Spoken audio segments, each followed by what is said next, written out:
할렐루야. 오늘 밤 하나님께서 우리에게 놀라운 은혜 주실 줄로 믿으시면 아멘 하시기 바랍니다. 참 제가 존경하는 우리 한기태 목사님 뵐 때마다 늘 제가 감동을 받습니다. 한 목사님 늘 얼굴 모습만 봬도 꼭 모세가 십계명 들고 내려오시는 그 환한 광채. 그래서 오늘 제가 선글라스를 쓰고 왔어야 되는데 한 목사님 뵐 때마다 꼭 사도 바울이 삼층천에 올라갔다가 놀라운 환상을 보고 내려오는 그 영혼의 윤기 나는 영성. 얼마나 참 훌륭한 목사님이시고 존경하고 매력적이시고요. 할렐루야. 저는 특별히 우리 젊은이들이 헌신하는 걸 보면 너무너무 감동을 받고 또 마음의 흥분을 느낍니다. 우리 청년들이, 이렇게 청소년들이 드럼을 치고 기타를 치고 반주를 하고 참 한국교회 희망이 넘치는 줄로 믿습니다. 추운 겨울에 이 신년벽두부터 이렇게 은혜를 사모해서 새벽에도 오전에도 오후에도 이 저녁에도 은혜를 받고자 이런 아름다운 갈망하는 이 믿음, 이건 전 세계 교회 가운데 한국 교회밖에 없어요. 대한민국 하나님의 손 안에 있는 줄로 믿습니다.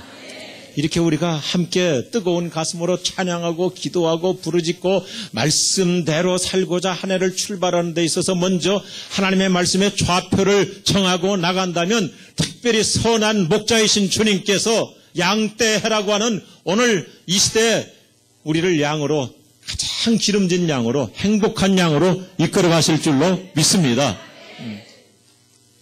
특별히 오늘 밤이 제일 은혜가 될 거예요. 네, 왜냐하면 설교 제목이 인생 불황에서, 한번 따라합시다. 인생 불황에서 호황으로 마이너스가 플러스로 적자가 흑자로 바뀔 줄로 믿습니다. 아멘. 참 우리 한국교회 특별히 또 우리 중앙교회 얼마나 영성이 이렇게 탁월하고 사모하는 그 심령, 우리 주님이 가장 기뻐하시는 마음이 뭐예요? 천국은 침노하는 자의 것이니라. 근데 저에게 아주 이상한 습관이 하나 있어요. 어느 집회를 가든지 재밌는 얘기를 해서 잘 웃으면 그 교회는 건강한 영성의 교회이고 잘 웃지 않는 교회는 골 때리는 교회로 생각합니다. 어떤 목사님이 집회 초청을 받아갔는데 아무리 목회를 오래 해도 또 다른 교회 가서 설교를 하고 강단에 올라가 있다 보면은 좀 긴장될 수 있잖아요. 그래가지고 목사님께서 그날 이제 사개오 설교를 하는데 너무 긴장하다가 못해가지고 이렇게 시작해서 여러분 니고데모라고 하는 사람이 있었는데 그의 직업은 세리였습니다.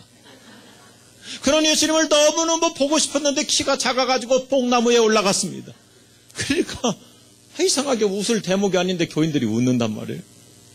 목사님 가만히 생각하니까 결정적으로 실수한 거예요. 지금 사개오라고 해야 되는데 니고데모라고 했어요. 이 목사님 얼마나 임기응변이 탁월했는지 바로 그때 사개오가 나타나가지고 야 임마 내려와 거기 내 자리야 라고 말했습니다.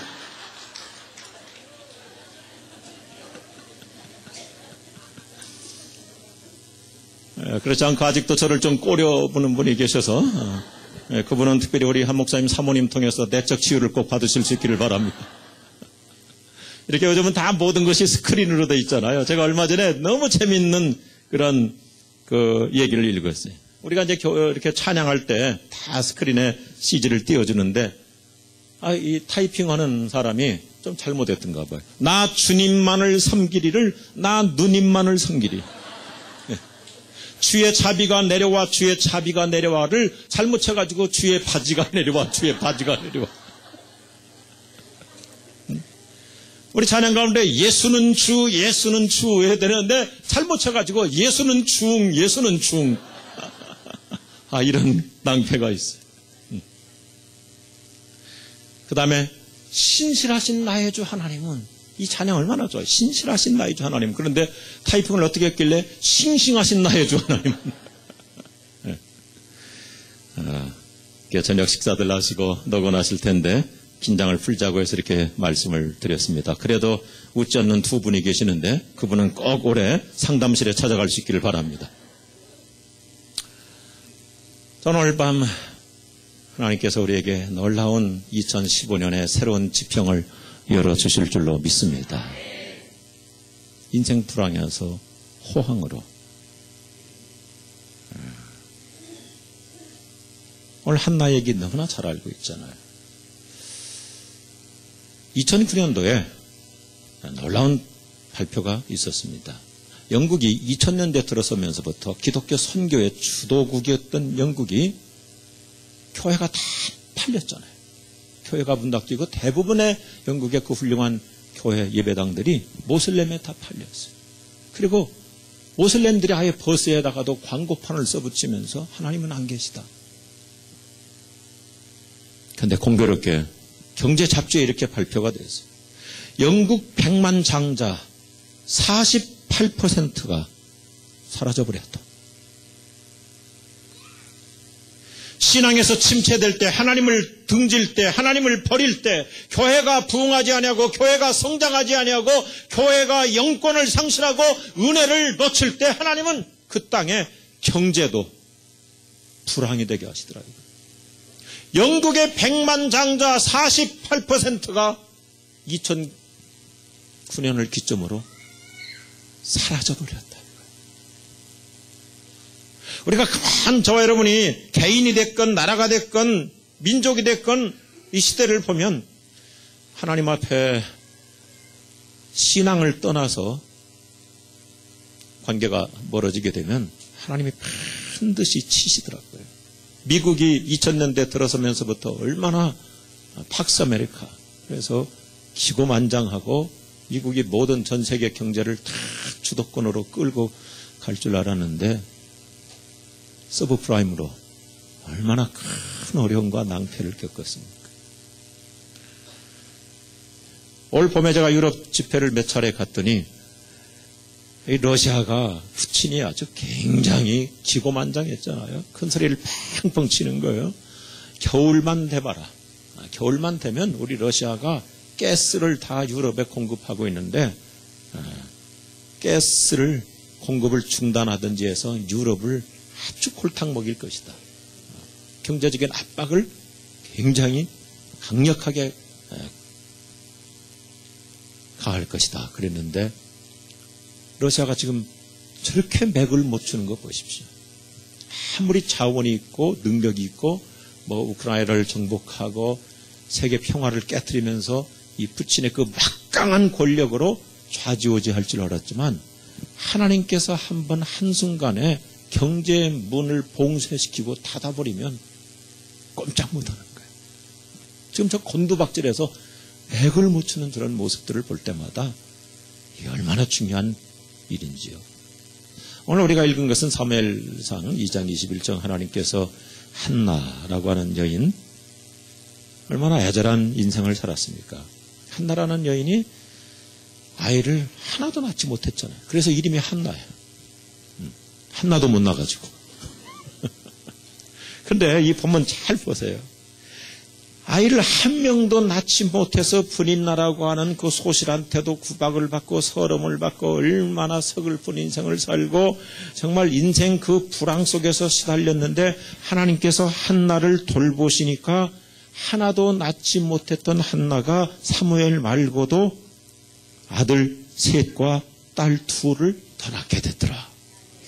이런 호황의 은총의 역사가 올 한 해에 나에게 우리 가정 위에 내 남편의 사업과 직장과 우리 자녀들에게 펼쳐질 줄로 믿으시기 바랍니다.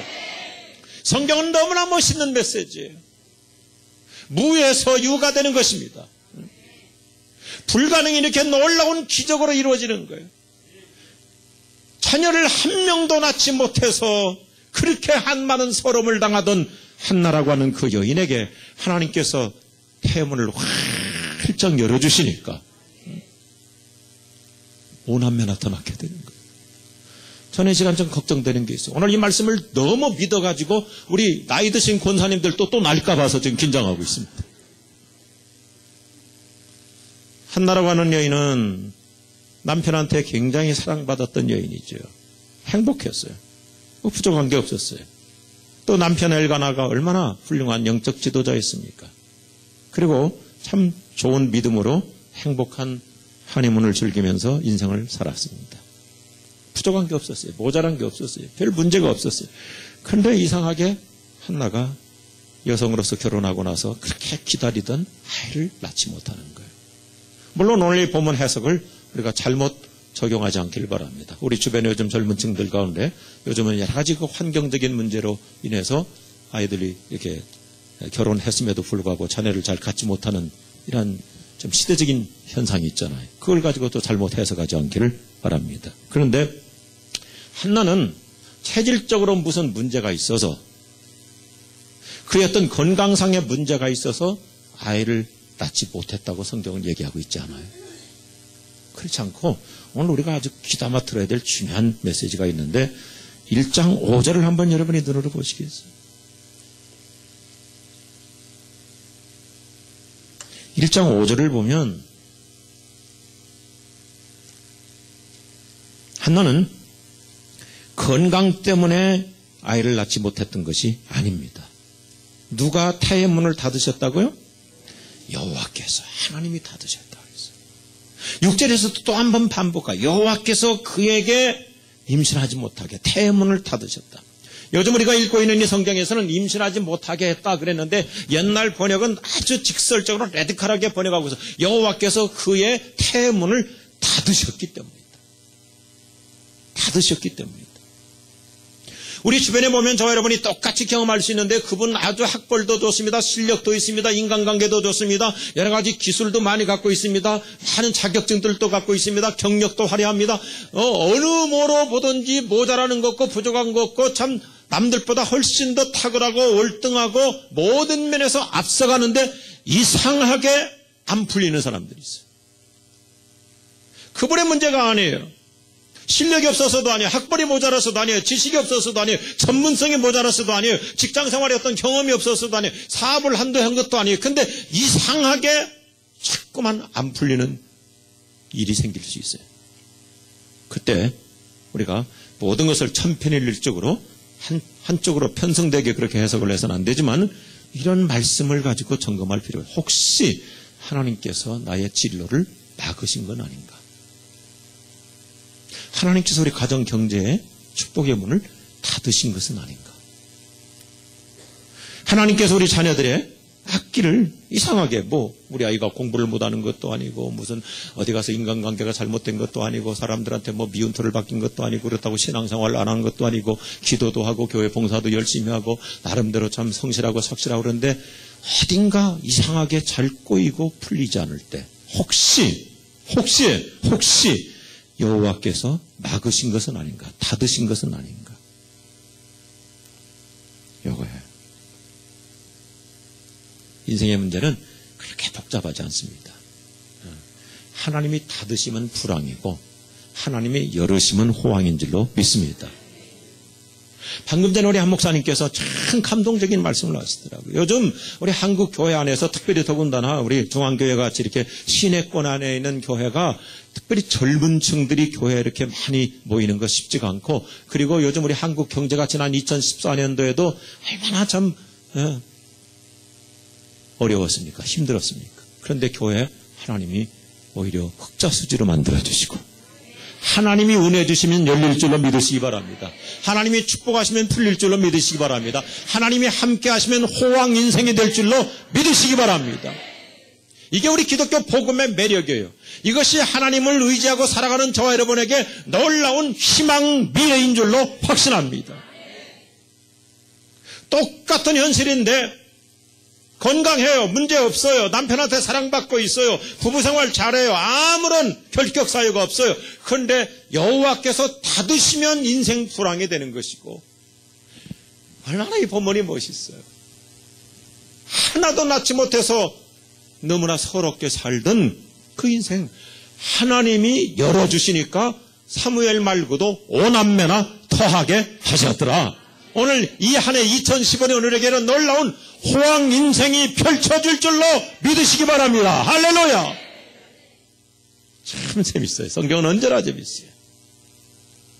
그래서 저는 오늘 이 밤에 저와 여러분이 이 말씀을 붙잡고 기도하는 희망의 축제가 될 줄로 믿습니다.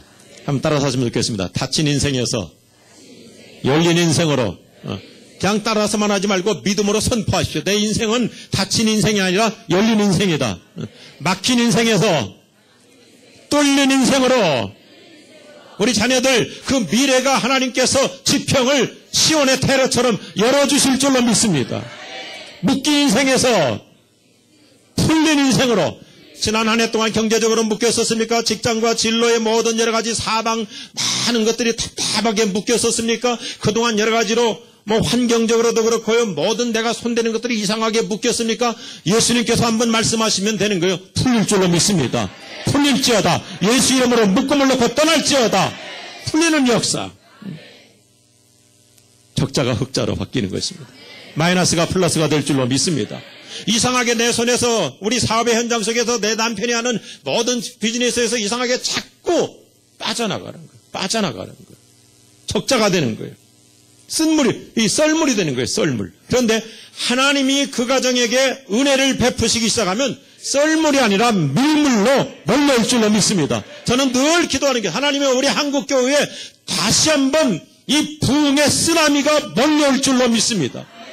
그래서 통일 한국도 성령의 새로운 바람으로 해서 우리나라 강산에, 이 삼천리 반도 강산에 하나님의 은혜가 다시 쓰나미처럼 밀물로 몰려올 줄로 믿습니다. 그래요. 나라들도 그러잖아요. 나라들도 보면 일본 저렇게 맥을 못 치는 거 보세요. 얼마나 안쓰러워요. 하나님이 한번 쓸어가시기 시작하면 속수무책이죠. 뭘로 막을 수 있습니까?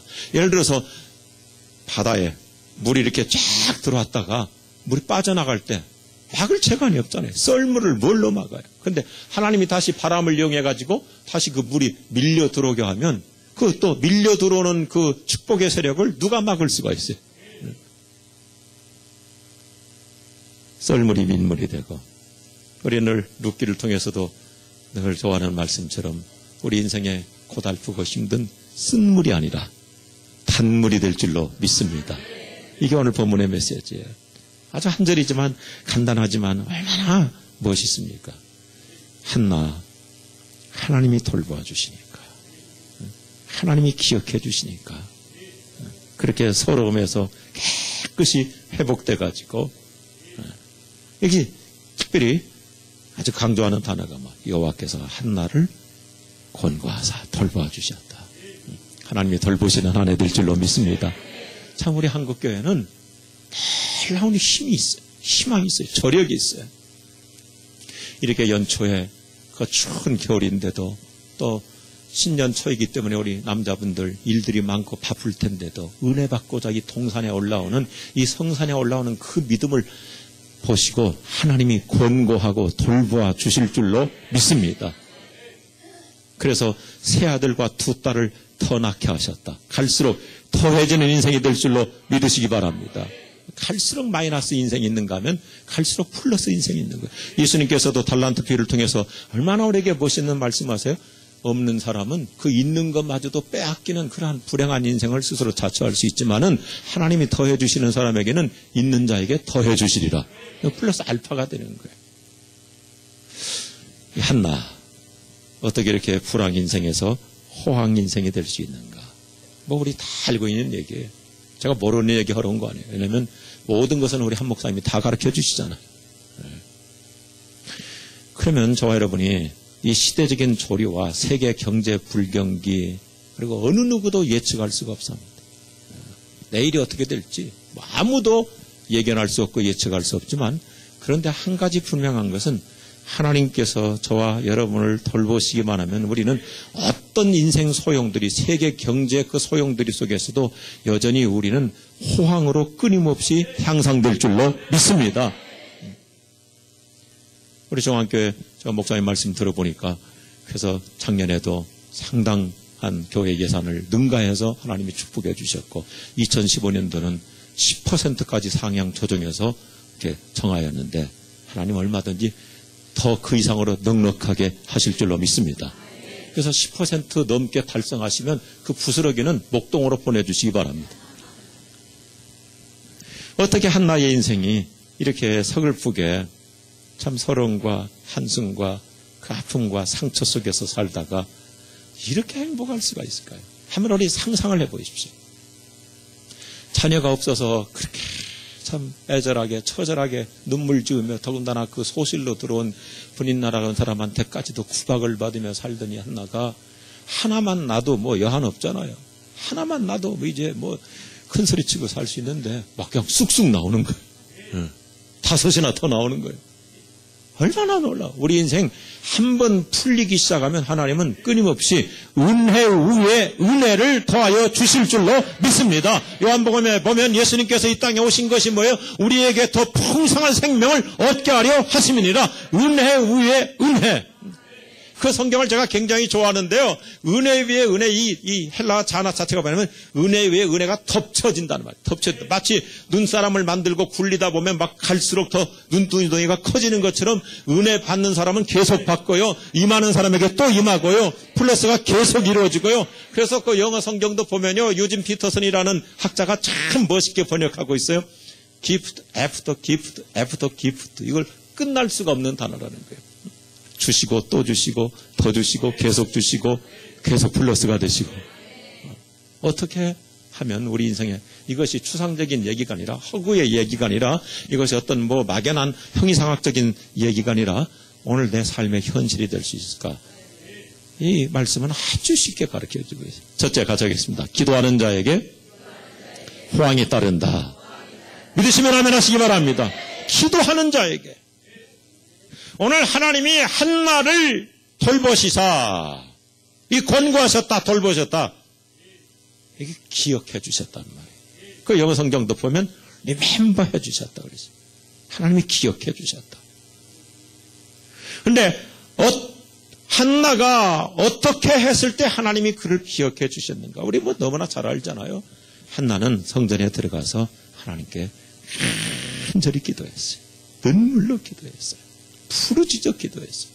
그래서 아들을 하나님이 주셔서 그 이름을 사무엘, 쉐무아엘. 그래서 엘은 하나님이죠. 하나님이 들으셨다. 기도를 들으셨다. 기도 응답이다. 그 얘기잖아요.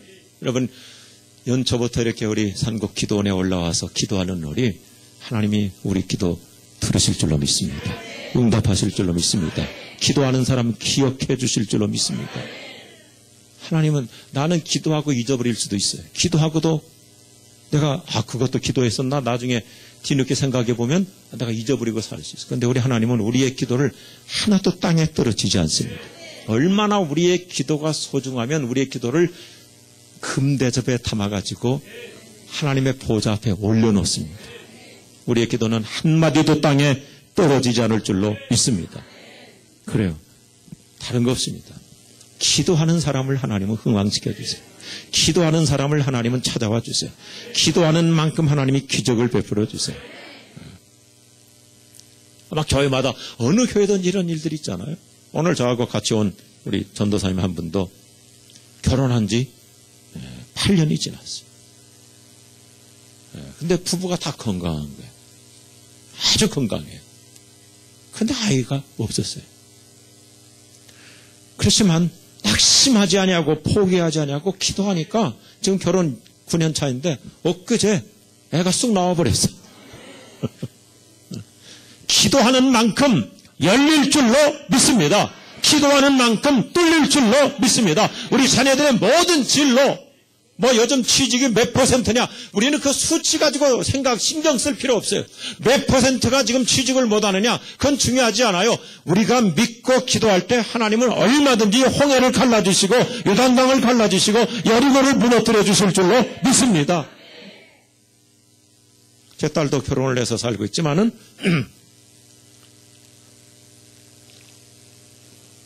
작년까지 이제 대학원을 하고 원래 서울 시립 미술관에서 일을 했는데 다시 이제 대학원 마쳤으니까 그 취직하려고 원서를 냈는데 엄청나게 몰렸다는 거예요. 어마어마하게 몰렸대요. 그러면서 오늘 이제 서류 발표하는 날인데 어떻게 될지 모르겠다고. 그래서 제가 어제 특별히 더 기도하고 틀림없이 너 하나님이 붙여주신다. 그래서 아침에 제가 일어나가지고 전화를 했더니 이 녀석이 겁이 나가지고 인터넷 들어가면 이제 뜨잖아요. 그걸 못하고 있더라고요. 그래서 야 믿음으로 해라. 그랬더니 금세 문자가 왔어요. 아빠 패스했어요. 주님의 공식은 너무 간단해요. 우리는 단순하게 믿는 것을 주님이 기뻐하십니다. 내 믿음대로 될지어다. 내 소원대로 될지어다. 한나는 무릎 꿇고 기도했어요. 그리고 한나가 얼마나 간절하게 1장 보면 우리 연세 드신 분들 권사님들 특별히 더 잘하시잖아요. 한나가 눈물로 그렇게 기도하고 나올 때 한나는 이제 확신이 들었어요. 기도했으면 우리 상곡 기도원에 올라와서 기도했으면 내려갈 때 가뿐하게 내려갈 수 있길 바랍니다. 기도해놓고 또 보따리 걱정 보따리 이고 가지 말고 모든 보따리는 여기다 내려놓고 그냥 보따리 내려올 때도 겉옷까지 놓고 가지는 마시고 그래서 한나는 기도를 마치고 얼굴에 수색이 없으니라 그랬어요. 기도하는 사람은 예수님 십자가 밑에 내려놨으면 이제는 예배 전과 예배 후가 달라져야 돼. 기도 전과 기도 후가 달라져야 돼. 우리 산국 기도원에 올라올 때하고 내려갈 때하고 달라져야 될 줄로 믿습니다. 우리 모두 내려갈 때 우리 한 목사님처럼 얼굴에 광채가 나가지고 내려갈 수 있기를 바랍니다. 참 광채가 안 나면 한 목사님이 쓰시는 화장품이라도 빌려달라고 하십시오.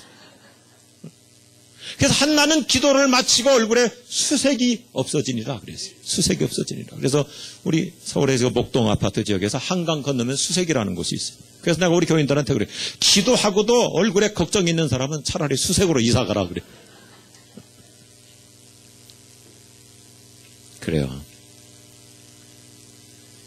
한나가 기도했더니 하나님께서 태문을 여셔서 5이나 더 주시는데 이때 한나가 자기 아들 사무엘과 자식들을 키우면서 구약 성경에서 처음으로 쓰는 단어가 있어요. 여러분 모세가 쓴 단어도 아니고 그 위대한 아브라함이나 어떤 훌륭한 선지자들이 쓴 단어가 아니에요. 한나라고 하는 한 평범한 여성이 엄청나게 중요한 신학적 용어를 하나 쓰게 되는데 인생 불황을 살던 내가 자식 하나 없이 살던 나에게 우리 가정에 어떻게 이런 놀라운 기적적인 일들이 이루어졌는가? 내가 기도할 때 따라합시다. 만군의 여호와께서 응답하셨기 때문이다. 한나가 처음으로 이 단어를 쓴 거예요. 만군의 여호와, 만군의 여호와, The Almighty God. 불가능을 가능하게 하시는 하나님, 없는 것을 있게 하시는 하나님, 안 되는 것도 되게 하시는 하나님, 적자를 흑자로 바꿔주시는 하나님, 썰물을 밀물되게 하시는 하나님, 불황을 호황되게 하시는 하나님, 만군의 여호와. 그래서 사무엘 선지자가, 사무엘이 누구예요? 한나의 아들이죠. 어머니한테 늘 들었던 말씀이 뭐예요? 엄마로부터 매일 간증을 들었던 게 뭐예요? 엄마는 이 아들을 앉혀놓고 말이야. 사무엘아, 네가 어떻게 태어난 줄 아니? 네가 어떻게 이 세상에 출범한 줄 아니? 만군의 여호와가 엄마의 태문을 열어주시니까 너도 출생하고 네 동생들도 이렇게 다 태어난 거야. 그 하나님이 만군의 여호와야. 그래서 사무엘 선지자가 자기 어머니 간증 듣고 만군의 여호와라는 말을 구약성경에서 맨 먼저 활용하는 거예요. 보세요. 그러면서 이 사무엘 선지자, 훌륭한 선지자의 가장 또 훌륭한 제자가 누구예요? 다윗이죠. 다윗.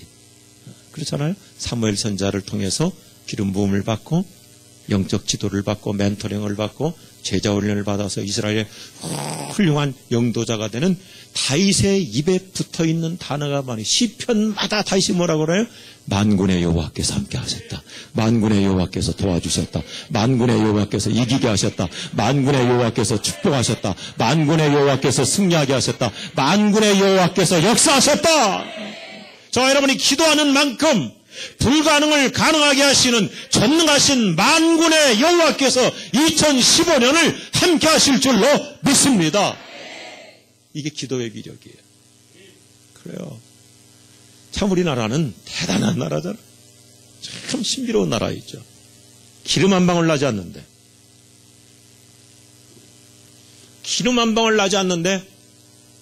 가장 좋은 기름을 만드는 나라가 우리나라. 제가 러시아 통이기 때문에 러시아 사람들이 제일 좋아하는 기름이 GS, 칼텍스. 자기들 나라에서 기름이 콸콸콸 솟아나는데 자기들 건 이게 정제가 덜 돼가지고 이 자동차 엔진에, 그래서 러시아는 이 자동차 엔진에 막 매연이 굉장히 심해. 그러니까 돈 있는 사람들, 좀 좋은 차 쓰는 사람들은 꼭 한국 기름을 GS를 사서 쓰는 거예요. 이 러시아 사람들은 참 말을 잘해요. 왜냐하면 언어가 어렵잖아요. 언어가 어려운 나라일수록 문학적 수준이 높지 않습니까? 불어 같은 경우. 그러면 굉장히 배우기가 어려우니까 불어과 출신들이 여기 너무 많이 계실 것이지만 제 동생도 불어과 출신인데 그런 거, 형 내가 어디 가서 얘기할 때 나 불어과 나왔다고 하지 말라고. 그만큼 불어가 어렵대요. 그 러시아 말은 더 어려워요. 왜냐하면 저 라틴어 알파벳을 미국으로 싣고 가다가 비행기에서 떨어뜨려가지고 이게 뒤죽박죽 돼가지고 알파벳이 이게 완전히 알파벳 외우는 것도 힘들어요. 그 러시아 말이 참 어렵잖아요. 근데 어려워도요, 몇 마디만 있으면 다 통해요. 왜냐하면 차이코스키, 페틀로 파블로스키, 이노모스키, 그노모스키, 저노모스키 그냥 다 비슷해요. 까레이스키, 루스키 근데 저희 교회에서 이제 구소련이 무너지고 러시아 개방됐을 때 참 많은 러시아 지하교회 지도자들을 데려다가 양육하고 훈련하고 한 달 동안 한국에 머물면서 한국 교회를 다 견학시켜주고 그때 완전히 헐벗은 가난뱅이들이었잖아요. 근데 이분들이 문학적 수준은 대단하거든요. 그러니까 거기서 톨스토이도 나오고 도스토옙스키도 나오고 그노무스키 저노무스키 다 나오잖아요. 말을 얼마나 잘하는지 우리가 감동을 먹었어요. 기가 막히게 말을 하는 거예요. 러시아는 이 지하자원은 천연자원 천지잖아요. 우리는 예를 들어서 옛날 같은 경우 석탄 한번 캐려고 해도 수백 미터 탄강을 뚫고 들어가야 겨우 그저 석탄 무연탄 캐가지고 나오는데 러시아는 그냥 땅바닥에서 불도자로 긁으면 되잖아요. 포크레인 가지고 긁으면 모든 게 다 자원이에요. 그런데 도대체가 있는 게 없어. 근데 우리나라는 도대체 나오는 게 별거 없잖아요. 러시아 한 교회 지도자가 우리 교회 와서 간증을 하는데 이렇게 얘기하는 거예요. 우리 러시아는 없는 게 없는데 있는 게 없고 한국에 와보니까 도대체 있는 게 없는데 없는 게 없는 나라다. 야, 말 참 멋있게 하더라고요. 자기 나라는 없는 게 없어요. 그런데 막상 가게 가서 뭘 사보려고 그러면 도대체 있는 게 없어. 그런데 우리나라는 돌아다녀 볼수록 도대체가 어떤 자원이 있는 게 없어요. 그런데 나가보면은 없는 게 없어요. 나가기만 하면 떡볶이부터 시작해서 길거리에, 그래서 요즘 미국에 사는 우리 2세 애들, 어린애들, 완전 2세, 3세 애들 또 한국 오면요, 그냥 너무너무 좋다는 거잖아요. 미국서는 물건 한번 사러 가려고 해도 자동차 타고 한참 가야 마트에 가지고 겨우 물 하나 사고 아이스크림 하나 사오는데, 우리 한국은 애들이 그냥 나가기만 하면 길가에 모든 게 천재. 어떻게 하나님께서 이렇게 우리 대한민국 얼마나 작은 나라입니까? 그런데 이렇게 풍성한 호황 인생을 누리고 있냐 이거죠. 작년도에 보니까 참 재밌게 수록되어 있더라고요. 우리 대한민국의 국토 면적이 우리나라 땅이 얼마나 작아요. 세계에서 108번째로 작은 나라래요. 한 200개 국가 중에서 작기로는 108번째. 중간도 못 들어가. 그런데 인구 5천만 명이 넘는 나라 가운데 GNP가 8번째. 우리 해외 나가면요, 한국 사람이라고 그러면 모두가 다 부러워하잖아요. 우리 어깨에 훅가시가 들어가잖아요. 그래서 어디 가서 이렇게 안 좋은 일이 있을 때는 누가 물어보면 어디 나라 사람이냐 그러면 자파니스, 차이니스 그러고는 그런데 어디 가서든지 어느 나라든지 우리가 어디서 왔습니까? 그러면 내가 코리안이다. 그러면 모두가 우리는 다 좋아요. 전 세계 어디를 가든지 우리 싫어하는 나라는 없어요. 할렐루야. 참 신비롭잖아요. 저는 우리 교인들 데리고 이제 정기적으로 이스라엘 성지 여행도 하고 그러는데 그럼 늘 하니까 제가 똑같은 곳을 할 필요가 없고 우리 교인들끼리 다니도록 해놓고 저는 이제 렌트카를 해가지고 이스라엘 여러 지역들을 다니는데요. 그 아랍 자치구역들은 서양 사람들은 전혀 못 들어갑니다. 못 들어가고 함부로 못 들어가요. 왜냐하면 유대인 이스라엘 국경도 통과해야 되고 다시 또 아랍 국경도 통과해야 되고 그런데 한국 사람이라고 그러면 다 통과시켜줘요. 유대 지역도 통과, 뭐 아랍 지역도 통과, 어디든지 다 통과하는 거예요. 우리에게 보이지 않는 영빨이 있는 줄로 믿습니다. 기도하는 만큼 하나님 반드시 우리 인생 호황으로 끌어가실 줄로 믿습니다. 저는 이번 한국기도원 이렇게 부족한 제가 집회오면서 너무너무 기뻤어요. 행복했어요. 왜냐하면 하나님, 한국교회는 아직도 이렇게 교회가 기도원 중심으로 이렇게 새벽부터 밤까지 부르짖는 대한민국의 성도들이 있는 한 이 나라 희망이 있습니다. 이 나라 비전이 있습니다. 우리의 미래 얼마든지 새로운 지평으로 시온의 대로처럼 열릴 줄로 믿으시기 바랍니다. 미국의 그 경제 대공황 때 그 큰 사업가였던 그 앤드류 카네기가 그런 말을 해요. 그 19세기 미국의 가장 심각했던 공황 때 철강 사업으로 대성을 했던 카네기에게 기자들이 물어봐요. 선생님의 사업의 성공 비결이 무엇입니까? 그랬더니 훌륭한 분일수록 대답이 쉬워요. 그렇죠? 아주 훌륭한 분일수록 심플해요. 앤드류 카네기가 그 철강 산업의 세계 최고의 그 철강 사업자가 당신의 성공의 비결이 뭡니까? 그랬더니 앤드류 카네기가 딱 세 마디에 I pray every day. 저는 매일 기도할 뿐입니다. 매일 기도할 뿐입니다. 기도하는 만큼 하나님은 여전히 그분의 은혜 우리 쪽으로 흘러오게 하실 줄로 믿습니다. 그래서 저는 늘 교인들에게 강조하는 게 있어요. 특별히 우리 젊은 층들, 아이들 키우면서, 사춘기 자녀들 키우면서 사춘기 자녀들을 인간으로 취급하지 마세요. 제 3세기 선교지에 왔다가 생각하세요. 선교의 대상으로 생각하면 문제가 풀려요. 그리고 애들한테 매 잔소리하거나 욱박지를 거 없어요. 오늘 하나의 방법을 그대로 하면 되는 거예요. 따라합시다. 무력으로 하지 말고 무릎으로 하자. 무릎 꿇는 그 자리가 능력의 자리가 될 줄로 믿습니다. 무릎 꿇는 그 자리가 기적의 현장이 될 줄로 믿습니다. 엄마가 무릎 꿇고 아버지가 무릎 꿇을 때 성령께서 우리 아이들을 터치하여 주실 줄로 믿습니다. 아버지라고 하는 권위를 가지고 아버지라고 하는 신분을 가지고 괜히 아이들한테 명령하려고 하지 말고 권위 부리려고 하지 말고 아버지가 먼저 주의 존전 앞에 나와서 겸하게 무릎 꿇어보세요.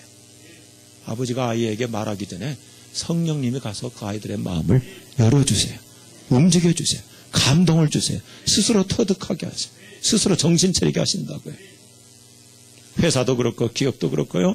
우리가 직장에서도 그렇고요. 특별히 우리 중앙교회 얼마나 훌륭한 분들이 많이 계십니까? 회사에서 여러 직원들을 이끌어갈 때 또 여러 사원들을 이끌어갈 때 기업을 경험하면서도 어떤 뭐 사장이라고 하는 회장이라고 하는 그 외형적인 신분을 가지고 그런 이 외형적인 권위를 가지고 누르려고 하지 말고 그 사장님이 그 회장님이 그 간부가 먼저 하나님 앞에 무릎 꿇을 때 나보다 성령이 앞서가서 인도하실 줄로 믿습니다. 느헤미야라고 하는 사람이 느헤미야가 먼저 하나님 앞에 무릎 꿇고 왕실에 들어가니까 벌써 왕의 마음이 움직여져 있잖아요. 따라합시다. 기도하는 만큼 호황이 이루어진다. 기도하는 만큼 불황에서 호황으로, 기도하는 만큼 닫힌 인생에서 열린 인생으로. 할렐루야. 저 여러분이 우리 한국교회만이 갖고 있는 지극히 성경적인 이 영적인 다이나믹스가 뭐냐면 무릎 기도잖아요. 전 세계 어느 나라가 이렇게 무릎 꿇고 기도하는 나라가 어디 있어요? 그런데 참 무릎이라고 하는 것은 얼마나 놀라운 조력이십니까? 성경에 보면 언제든지 기적과 능력이 나타나고 하나님의 큰 은혜가 임할 때는 반드시 그 자리에는 무릎이 있었잖아요. 모세가 무릎 꿇었을 때, 엘리야가 무릎 꿇었을 때, 다윗이 무릎 꿇었을 때, 느헤미야가 무릎 꿇었을 때, 예수님께서 무릎 꿇었을 때, 사도 바울이 그 모든 자기 사회적인 그 포지션과 스테이터스를 다 버리고 하나님 앞에 겸손히 무릎 꿇을 때 엄청난 능력이 나오지 않습니까? 이번 2015년 이 새벽부터 성경의 공식은 너무 간단해요. 어떻게 하면 우리 회사가, 어떻게 하면 내 직장이, 어떻게 하면 우리 가정이 더 이상 이제 이 불황의 악순환이 아니라 호황의 선순환이 이루어질 수 있을까? 기도하는 만큼 기적이 따라올 줄로 믿습니다. 오늘 한나 참 매력이 있어요. 멋있어요. 두 번째인데요. 같이 하겠습니다. 헌신하는 자가 호황을 누립니다. 참 아름다워요. 한나는 성전에 들어가서 간절히 기도했어요. 그리고는 기도할 때 이제 목적이 분명하게 기도하잖아요. 그냥 우리 한국교회가 이제 수준이 달라졌어요. 옛날에는 성숙하지 못해서 샤머니즘적인 너무 물량적이고 소원성취적인 기도를 했지만 요즘 이제 우리가 분명한 목적이 있고 비전이 뚜렷한 그런 믿음을 전제로 기도하니까 하나님 우리 기도 기뻐하시는 줄로 믿습니다. 한나가 기도하면서 그저 비나이다 나도 그냥 아들 하나만 떡떡볶이 같은 아들 하나만 있어도 저는 소원이었습니다. 그렇게 기도하지 않고 하나님이여 저에게 아이를 주시면 제가 그 아이를 하나님께 바치겠습니다. 목적이 분명했어요. 이때가 어느 시대입니까? 사사시대 가장 영적으로 혼란스러웠던 시대. 인재가 없었던 시대. 각자 자기 소견대로 오르게 행하면서 하나님을 제대로 모시지 않고 있었던 영적인 암흑시대. 더군다나 지금 한나라고 하는 여선지자 때 한나 어머니 때 엘리 제사장이라는 사람도 명색이 제사장에도 불구하고 너무너무 영성이 없었잖아요. 해주고 그냥 먹고 자기만 하고 이렇게 목회자, 요즘으로 말하면 타락한 목회자상을 보여주는. 그래서 한나라고 하는 한 어머니는 여성이 참 훌륭한 점이 많아요. 여성의 위대성이 여기 있어요. 한나는 기도하는 사람에게는 반드시 영감이 있거든요. 영성이 있거든요. 그러니까 한나가 기도하다 보니까 그냥 아들 하나 낳아가지고 나도 뭐 애 낳았다. 나도 사업 잘 됐다. 나도 우리 회사 기도해가지고 복 받았다. 그 정도 1차원적인 간증이 아니라 하나님, 이렇게 지금 우리 민족이 영적으로 어수선하고 혼탁하고 무질서하고 지금 계시는 제사장님마저도 저렇게 영성이 없는데 저에게 아들 주시면 이 나라의 영적인 회복을 위해서 제 아들을 하나님 앞에 바치겠습니다. 하나님이 그 기도를 기뻐하신 거예요. 그래서 사무엘이 얼마나 훌륭한 이스라엘 민족의 영도자가 되었잖아요. 영도자가. 그런데 사람은 이제 여기서 우리가 생각해야 됩니다. 아쉬울 때는 소원도 잘해요. 아쉬우면 조건부 기도도 잘해요. 하나님, 제 기도 들어주시면 제가 이렇게 헌신하겠습니다. 봉사하겠습니다. 올해 사업 하나님이 저를 축복하시면 제가 10의 2조도 하겠습니다. 선경금도 하겠습니다 하면서 그렇게 약속을 해놓고 막상 잘 되면 하나님, 그때는 내가 성질이 급해가지고 없었던 걸로 합시다. 우리 교회 어떤 한 교우가 지금 아주 훌륭한 권사님이신데 교회 이제 처음 나올 때 일이었어요. 처음 나올 때 이분이 굉장히 부자예요. 부자인데 뇌에 갑작스런 질환이 생겨가지고 한 20년 전 얘기입니다. 20년 전이니까 그때 굉장히 큰 돈이죠. 뇌 수술을 해야 되는데 1억이 나는 거예요. 20년 전에 1억이면 어마어마하게 큰 돈이죠. 근데 그때 이제 교회 갓 나오기 시작했어요. 이제 예수를 믿기 시작해서 제가 병원에 신방 갔더니 제 손을 붙잡고 울면서 목사님 저를 위해서 기도해 주십시오. 1억이나 드는 수술을 돈 아깝기도 하고 그리고 또 수술을 받는다고 낫는다는 보장도 그러니까 목사님 저를 위해서 기도해 주셔서 제가 수술 한코 나오면 50% 5천만 원 드리겠습니다. 근데 하나님께서 특별한 은혜를 주셔가지고 수술을 안 해도 괜찮다고 또 진단이 나왔어요. 그랬더니 이분이 제가 신방 갔더니 나는 돈 받으러 간 거 아니에요. 그냥 갔더니 이분이 그런 거예요. 목사님, 나 그때 제가 뇌가 좀 이상이 있었는데 제정신이 아니었어요. 내가 그때 약속을 너무 급하게 했어요. 없었던 걸로 하겠습니다. 물론 지금은 너무너무 훌륭한 권사님이 되셨는데 사람이 급할 때는 막 약속을 남발하잖아요. 한나도 그렇게 약속하고 그 약속을 안 지킬 수도 있어요. 자, 1장 잠깐 가보시겠어요? 1장. 참 우리가 꼭 본받아야 될 한나의 믿음. 1장 24절. 1장 24절을 보면 한나가 이제 사무엘을 여호와의 성전에 바치기로 서원기도 했었죠. 그래서 성전에 갖다 바치려면 젖을 떼야 되잖아요. 젖을 뗄 때까지니까 한 3년 키운 것 같아요. 3년 키우고는 이제 이 사무엘을 여호와의 성전에 바치기로 했으니까 그는 한나는 기도한 대로 헌신하는 사람이에요. 핑계대지 않아요. 바치는데 보세요. 저는 여기서 이 여인의 정말 멋있는 믿음의 큰 그릇을 볼 수 있어요. 뭘 가지고 가요? 황소 3마리. 자, 이제 저를 보세요. 성경 구절 안 봐도 돼요. 한번 우리가 이 그림을 그리면서 연상하면서 내 믿음의 사이즈와 한나의 믿음의 사이즈를 대비시켜 보자고요. 옛날 하나님께 감사할 때 보통 이스라엘 백성들이 큰 감사가 양 1마리 드리는 거예요. 양 1마리. 가난해서 양이 없으면 비둘기 1마리 정도 드리는 거예요. 비둘기도 없으면 밀가루 1대 박 드리는 거예요. 그러니까 한나가 예를 들어서 양 1마리만 드려도 큰 헌신이에요. 그런데 한 여성이, 잘 생각하자고요. 한 여성이 지금 여호와의 성전으로 아들을 데리고 바치러 가면서도 황소 3마리 끌고 가는 그 모습을 한번 그려보세요. 옆에 분 서로 인사합시다. 그게 내 믿음의 수준이요.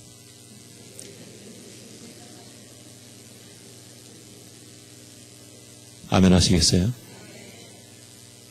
이거예요, 이거. 저는 여기서 늘 매력을 얻어요. 이런 전제를 가지고 주님은 말씀하시는 거예요. 내 믿음대로 될지어다. 내 그 큰 믿음의 사이즈만큼, 내 믿음의 분량만큼 내가 너를 원없이 축복하마. 마음껏 축복하마. 황소 3마리 끌고 가는 이 한나의 숭고한 모습. 정말 복받을 만한 그릇이지. 제가 인간적으로 생각해 봅니다. 한나요, 사무엘 아들 바치지 않을 수 있는 핑계가 많았어요. 하나님, 저는 제 아들을 여호와의 성전에 바치고 싶은데, 하나님도 아시잖아요. 하나님 저보다 잘 아시잖아요. 저 엘리 제사장의 영성 보십시오. 저 엘리 제사장 밑에 내 아들을 넣다가는 멀쩡한 내 아들 타락합니다. 탈선합니다. 더군다나 엘리의 아들 누구예요? 홈리와 비느하스. 세상 못된 불량자였잖아요. 아주 논팽이들이었잖아요.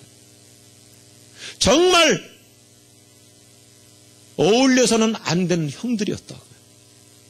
그러면 얼마든지 안 맡길 수 있는 거. 하나님, 엘리 제사장은 그렇다 치더라도 저 홈리와 비느하스 쟤들 밑에 들어가면 멀쩡한 내 아들, 깨끗하게 큰 내 아들, 지금 기도와 믿음의 온실에서 이렇게 순진하게 큰 내 아들 가서 완전히 내 아들도 쟤들한테 오염돼가지고 술 먹고 담배 피고 완전히 탈선할 텐데, 하나님, 내가 내 이 멀쩡한 아들을 어떻게 저 밑에 맡깁니까? 그렇게 변명할 수 있어요. 하나님, 내가 내 아들 중등부에 초등부에 보내고 싶은데 내가 보니까 그 주일학교 선생님이 영 형편없는데 어떻게 내가 그 선생님 밑에 내 아들을 보내겠습니까? 그렇게 얼마든지 우리 핑계대면서 자기 정당화시킬 수 있어요. 그런데 한나는 그러지 않았어요. 사람에게 맡기지 않고 하나님께 맡긴 것입니다. 하나님은 그 믿음을 보십니다. 인간적으로 계산하지 않았어요. 인간적으로 머리 굴리지 않았어요. 핑계, 변명, 구실, 구찬 여러 가지 많은 이유들을 들이대지 않았어요. 그리고 여러분, 황소라는 것이 저절로 생깁니까? 저절로 생기는 거예요? 아니, 사무엘을 젖된 후에 하나님의 성전에 바치려고 이 어머니는 계획적으로 소 새끼 받아다가 키우는 거예요. 헌신은 어느 날 갑자기 이렇게 즉흥적으로 하는 것이 아니라 기도하면서 하나님께 초점을 맞추다 보면, 앞으로 내가 하나님 앞에 제대로 헌신하기 위해서 내가 전략도 해야 되겠다. 내가 선교헌금을 하기 위해서, 내가 우리 중앙교회 여러 프로젝트를 위해서 나도 한목에 헌금을 하기 위해서는 내가 앞으로 우리 회사의 재정 정책도 다음과 같이 세워야 되겠다. 이런 이 믿음의 스케줄에 의해서 헌신이 나오는 것이지, 소가 하루아침에 3마리가 어디서 뚝 떨어져 가지고 한나가 그거 가져온 거 아니잖아요. 벌써 이 한나는 하나님 앞에 헌신하기로 사무엘이 뱃속에 생길 때부터 차곡차곡 준비한 거예요. 그래서 성경 보세요. 젖을 딱 떼고 나니까 3년째 되니까 3마리 끌고, 그리고 나머지 여러 제사용품을 가지고 하나님께 갔다 그랬어요. 여러분, 이 헌신의 사이즈만큼 하나님이 축복하실 줄로 믿습니다. 우리가 살아가는 현실 어렵습니다. 힘듭니다. 올해 경제 어떻게 풀릴지 모릅니다. 먹고 사는 거 다 비슷합니다. 그런데 똑같은 현실이지만 내 중심에, 내 가슴에, 내 신앙의 우선순위에 얼마나 하나님을 첫 자리에 모시고 사느냐에 따라서 하나님은 그 사람에게로 은혜 물길이 그로 흘러가게 하실 줄로 믿습니다. 축복의 쓰나미가 그쪽으로 몰려가게 하실 줄로 믿으시면 아멘 하시기 바랍니다. 기독교는 요행의 종교가 아니에요. 기독교는 막연하게 그저 축복 한번 구했다고 어느 날 갑자기 무슨 복권이 당첨되는 게 아니에요. 내가 얼마나 주님을 사랑하는 마음으로 이와 같이 주도 면밀하게 최선을 다해서 준비하는 마음으로 하나님 앞에 나 자신을 우선순위를 두어서 바치면, 그러니까 하나님이 오남매를 더 주시는 거예요. 저는 그렇게 생각해요. 왜 하나님이 만군의 여호와이신데 전지전능하신 하나님인데 한나에게 오남매로 끝냈을까? 하나님은 한나의 몸매를 생각해서 더 많이 주면 한나가 너무 이제 몸이 불든지 또 여성으로서 너무 아이를 많이 낳으면 이제 병이 생기면 오래 못 살으니까 하나님이 가장 하나님이 하시는 것이 최상인 줄로 믿으시면 아멘 하십시다. 하나님께서 가장 적합하게 축복하시는 거예요. 그래서 저는 생각하는 것이 있어요. 한번 저를 따라서 하시면 좋겠어요. 헌신은 수지 맞는 일이다. 황소 3마리 드리고 하나님은 한나에게 오남매를 더 주시잖아. 어떻게 그걸 계산으로 환산할 수 있겠어요? 내 아들, 딸하고 내 저금 통장의 액수하고 그 비교가 되겠습니까? 하나님이 이렇게 아낌없이 축복하시는 거예요. 수지 맞는 일이에요. 그 우리 지역에 돌아다니다 보면 그 웬디스라고 하는 햄버거가 있잖아요. 그 웬디스 햄버거, 그 데이비드 토마스가 그런 말을 해요. 나는 10억 배의 축복을 받았다. 내 헌신한 것에 비해보면 나는 10억 배의 축복을 받았다. 하나님은 나의 작은 헌신에도 큰 은혜로 축복하실 줄로 믿습니다. 그래서 제가 어느 날 그 전에 그런 깨달음을 가졌어요. 헌신은 보험 효과가 있더라고요. 보험과 같아요. 이제 예를 들어서 우리가 해외 나갈 때 그 여행자 보험을 들잖아요. 제가 이제 선교지 가고 해외 이렇게 연중에 자주 나가다 보니까 우리 교회 어떤 집사님 한 분이 보험 사업을 하시는 분인데 늘 그냥 자기가 여행자 보험을 들어주더라고요. 제가 나갈 때마다. 그래서 저는 그분에게 깍듯이 인사했어요. 감사합니다. 감사합니다. 나중에 궁금해가지고, 근데 그 한 번 제가 한 열흘씩 이렇게 한 주에서 열흘씩 여행 나갔다 올 때 여행자 보험료가 얼마나 됩니까? 그랬더니 한 10,000원밖에 안 되더라고요. 근데 내가 너무 깍듯이 인사를 했어. 그런데 거기서 제가 깨달은 거예요.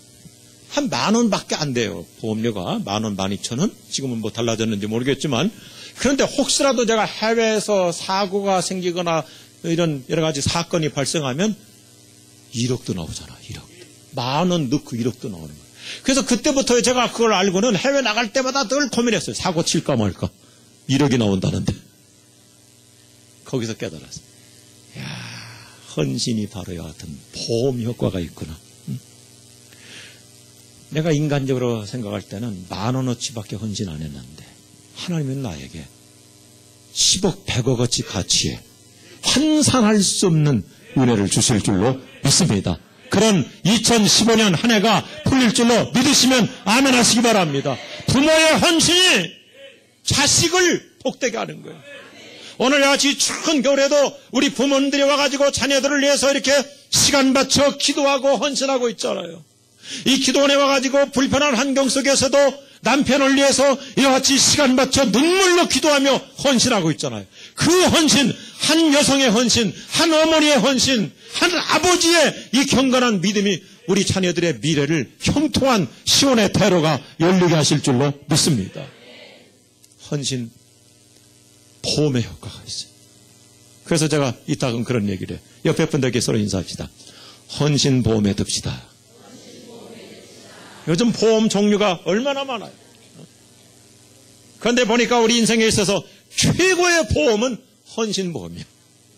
그러면 그 후대까지도 하나님께서 측량할 수 없는 복을 주실 줄로 믿습니다. 여러분 잘 아는 얘기 제가 하나 하겠습니다. 아버지의 헌신이, 부모의 헌신이 그 자식을 얼마나 큰 거목 인생이 되게 하시는가. 100여 년 전 저 평안북도 정주에 백영순이라고 하는 사람이 점치며 그냥 그걸로 먹고 살고 있었어요. 점쟁이 노릇하면서. 점칠 줄도 모르는데 그냥 사람들 사기치면서 점친 거예요. 그런데 어느 날 지나가던 미국 선교사님이 당신 그렇게 사람들 속임수 하면서 그렇게 못된 짓 하지 말고 예수 믿고 변화받으라고. 그래서 하나님께서 역사하셨겠죠. 그래서 이 백영순이라는 사람이 서양 선교사님을 만나서 예수님을 영접하고 그래서 평안도 정주에 산골의 교회를 다니게 된 거예요. 그 교회를 다니게 되는데 이제 선교사님이 교인들이 이제 몇십 명 모이니까 예배당 건축을 하게 됩니다.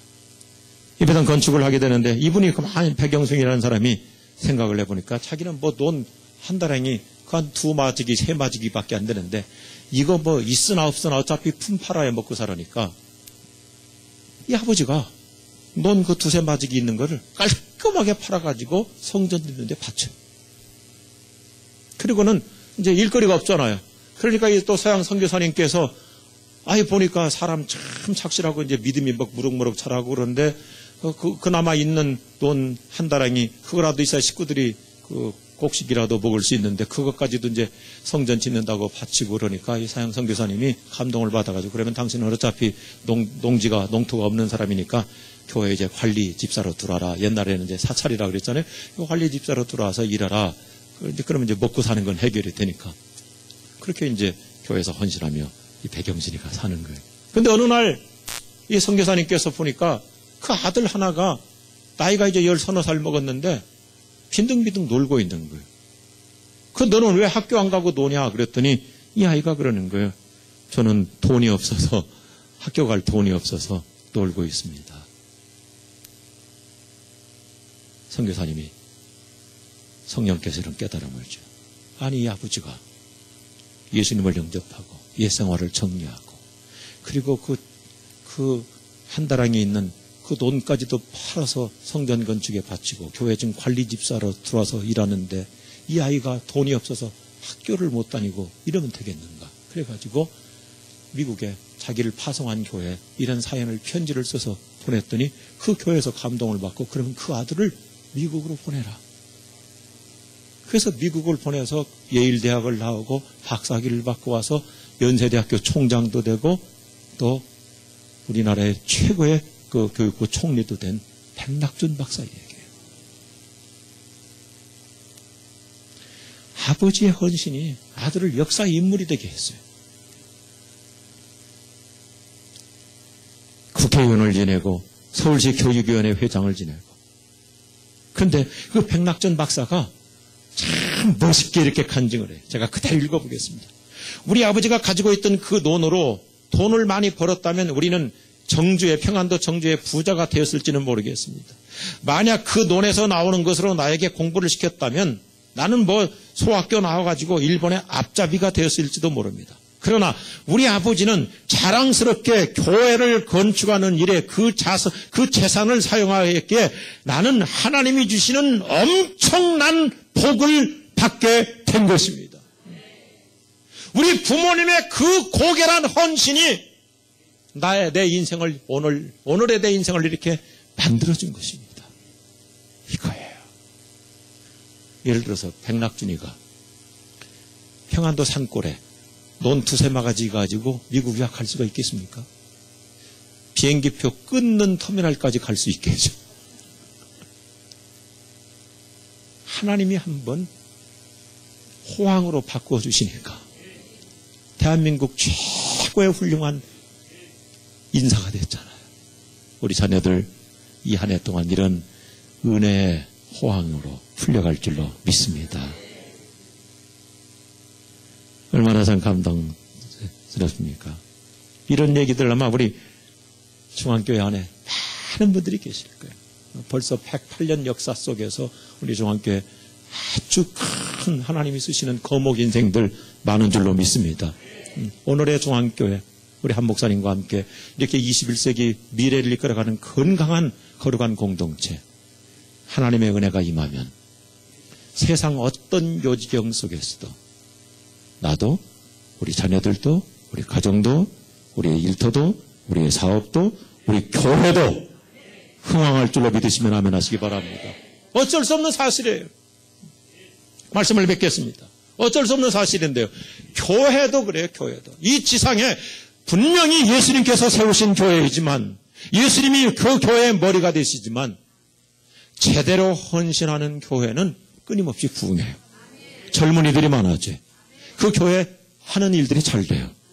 그런데 헌신하지 않는 교회는 주님이 떠나시니까 저 유럽에 수없이 많은 교회들 다 팔려나가고 문 닫고 모슬렘들한테 넘어가고, 한국 교회도 지금 정신 바짝 차려야 됩니다. 벌써 한국에 상당히 큰 교회들 가운데 몇 개 교회가 부도나가지고 그 이단들이 지금 차지하고 있잖아요. 우리 정신 번쩍 차려야 되는 거예요. 우리 종합교회처럼 이렇게 기도의 영성이 살아있을 때 하나님께서 우리를 통해서 끊임없이 대한민국 경제도 살려가실 줄로 믿습니다. 우리가 먼저 하나님을 우선으로 앞장서서 헌신하고 나갈 때 또 다른 한나의 역사, 가정마다 이루어질 줄로 믿으시면 아멘 하시기 바랍니다. 어떻게 이런 일이 가능한가? 성경은 간단해요. 따라서 계십니다. 하나님께서 은혜 주시면 된다. 한나라는 이름 자체가 은혜라는 말이잖아요. 여러분, 은혜로 풀려갈 수 있기를 바랍니다. 우리가 엎드려 주님 앞에 눈물로 기도하고, 이렇게 참 우리 한국교회는 주님이 감동받으시는 교회예요. 우리 믿음의 어머니들이 새벽마다 나와서 틈틈이 나와서 낮과 밤을 가리지 않고 또 금요 철에도 나와서 기도하니까 하나님, 우리나라 대한민국 아무것도 없는 것 같지만 세계 열강을 향해서 지금 모든 분야들 보십시오. 올해 2015년도 다 여러 가지로 잘 풀리겠더라고요. 세계 각 나라의 대형 프로젝트들은 대부분 우리나라 기업들이 다 이렇게 따오잖아요. 그 중동의 돈 많은 나라들의 대형 프로젝트는 대부분이 다 우리 한국이 따오는 거예요. 하나님이 은혜 주시면 되는 것을 믿습니다. 따라합시다. 은혜로 풀리는 한 해. 은혜로 풀리는 한 해. 은혜 주시면 가능한 줄로 믿습니다. 그래서 오늘 본론의 결론이 무엇입니까? 여호와께서 한나를 돌보시사. 하나님이 여기 이 단어가, 돌보셨다는 단어가 하나님이 깊이 생각해 주신다는 말이에요. 하나님이 깊이 생각해 주신다. 얼마나 좋아요. 자, 저를 보시고 마치겠습니다. 제가 대학을 막 졸업하고 취직을 했어요. 취직을 했는데 아는 사람도 없고 제가 학벌이 좋은 것도 아니고 인맥 있는 것도 아니고 정말 완전히 그냥 독도와 같이 아무런 연결 맥도 없는데 대기업에 취직을 해가지고 어떻게 직장 생활해야 될지 모르는데 지나가시던 사장님께서 저를 찾아오시더니, 조군, 내가 자네 늘 생각하고 있네. 그래 보십시오. 얼마나 직장 생활이 신납니까? 아무런 뒷배경도 없는데, 뒷줄도 없는데, 도대체 나는 누구 부탁할 만한 그런 그 어떤 백그라운드도 없는데, 사장님이, 회장님이 지나가다가, 조군, 나는 자네를 깊이 생각하고 있네. 늘 내가 자네를 생각하고 있네. 그러면 내 미래가 어떻게 되겠어요? 오늘도 우리 장로님들하고 점심 먹으면서 참 많은 얘기를 나눴어요. 근데 어떤 우리 장로님 한 분도 큰 대기업의 중역이, 부사장이, 아주 우리나라 대기업의, 막강한 대기업의 부사장이. 근데 본인이 그러는 거예요. 자기는 남들에 비해서 무슨 좋은 학군 나온 것도 아니고 특별한 것도 없고, 그런데 그 대기업도 다 결국 마지막에 가면 다 자기 족벌이잖아요. 근데 유일하게 자기만 지금 부사장으로 있다는 거예요. 하나님이 은혜 주시니까 되는 거예요. 하나님이 돌봐주시니까 되는 거예요. 이 한 해 이런 희망을 가지고 이번 선거 기도원 우리가 내려갈 때 한나처럼 따라합시다. 내 얼굴에 수색이 없으니라. 기쁨으로 시작할 수 있기를 바랍니다. 희망을 가지고 시작할 수 있기를 바랍니다. 더 무릎 꿇고 엎드리며 나갈 수 있기를 바랍니다. 따라합시다. 믿음으로 승리하자. 헌신하는 만큼 불황에서 호황으로, 적자에서 흑자로, 마이너스가 플러스로, 쓴물이 단물로, 썰물이 밀물로 바뀔 줄로 믿습니다. 하나님이 은혜 주시면 가능합니다. 하나님이 돌봐주시면 가능합니다. 이 시간 우리 함께 기도하십시다. 주여, 저를 불쌍히 여겨 주시옵소서. 우리 자녀들을 돌봐 주시옵소서. 내 남편에게 은혜를 주시옵소서. 우리 아이들에게 은혜를 주시옵소서. 하나님이 돌봐 주시옵소서. 하나님이 지켜 주시옵소서. 주님, 저는 한나처럼 기도하며 살겠습니다. 황소 3마리 끌고 가는 한나처럼 하나님 앞에 내 인생 바치며 살겠습니다. 주여, 은혜를 주시옵소서. 주여, 축복하여 이번에서 역사를 열어주시옵소서. 주여, 놀라운 일을 이루어주시옵소서.